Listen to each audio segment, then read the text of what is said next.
This week, we're going to be examining racism.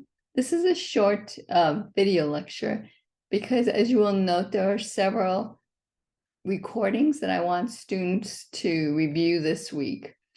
So the purpose of this particular video lecture is simply to provide you with some of the concepts that you should be familiar with prior to viewing the videos that you can find in this module. These are also definitions, of course, that you'll find in your text, and you can review those further. Two important concepts are prejudice and discrimination. Prejudice is a prejudgment, as the term implies, that's based on a particular social identity of a person. And the judgment of this person is based largely on this one social identity without any information about the person. A stereotype is a generalization to an entire group. And these are generalizations that are based on these prejudices, but they're exaggerated. So for instance, some examples of stereotypes would be believing that an entire group of individuals are lazy, or believing that they are criminal. There can also be what appear to be positive stereotypes. For example, the idea of model minority that's often applied to Asian Americans, or the belief that some racial groups are more athletic than others.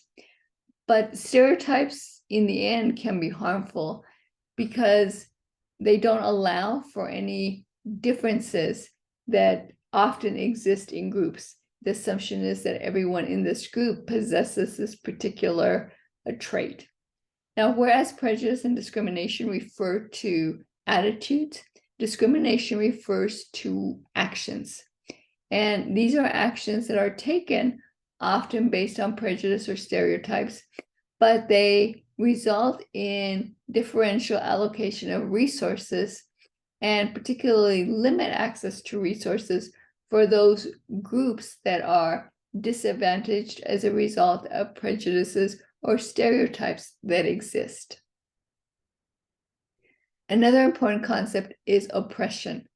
Oppression is a system of devaluing, undermining, or marginalizing a particular group. And this is in contrast to other groups that are privileged and therefore have more access to resources. One system of oppression is racism.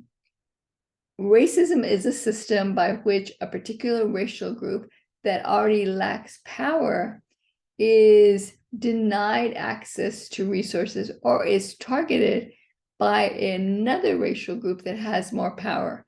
And of course, the objective of this oppression is to make certain that the group that is disadvantaged remains disadvantaged.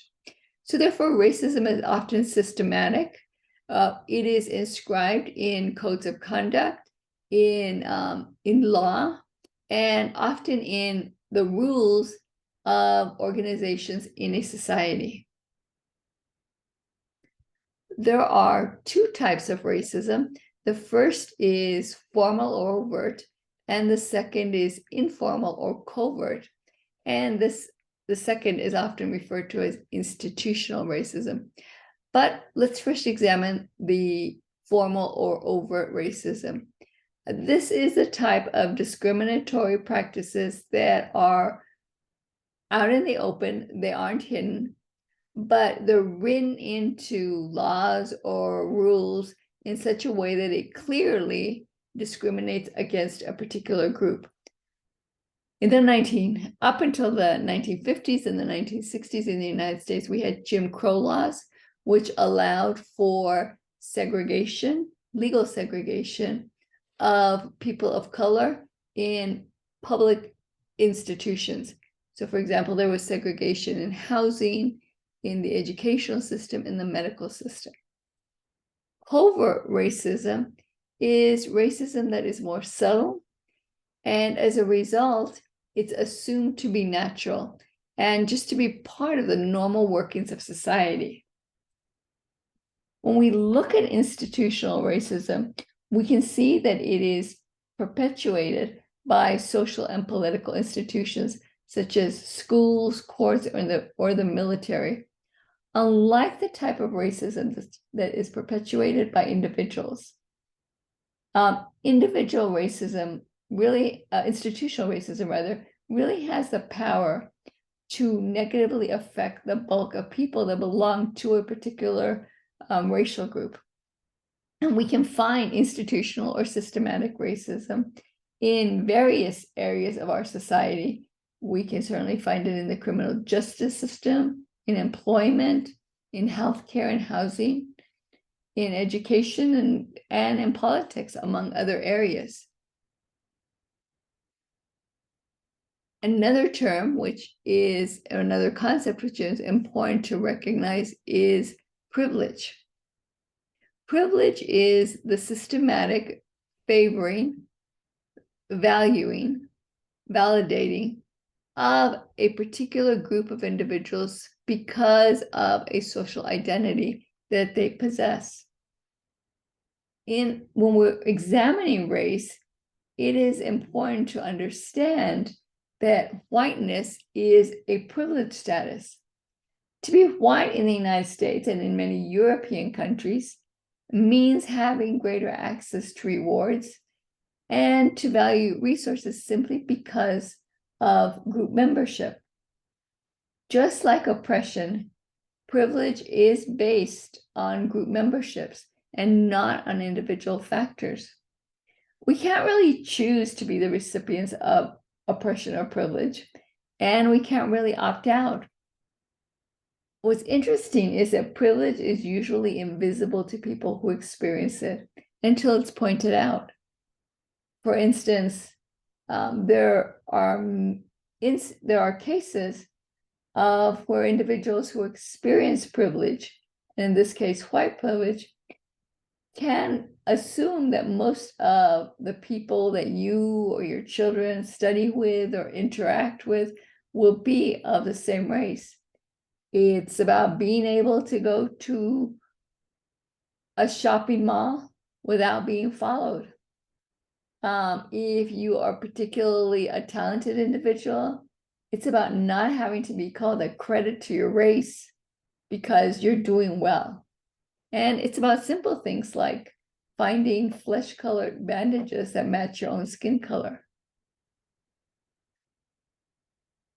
Most of us are beneficiaries of at least one form of privilege.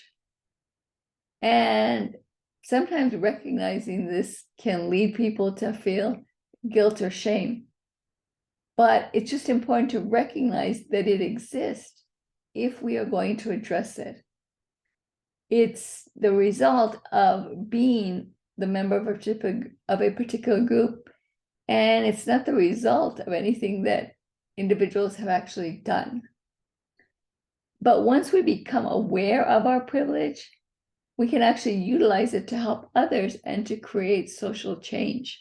So therefore, this week's recordings and the activities are an attempt to help students recognize their own privilege. And as I said, most of us hold some form of privilege that we often don't recognize. But the videos, particularly the video, The House We Live In, is to help students understand how historically racism has operated in the United States, how some groups have been more oppressed than others, and how other groups have been more privileged.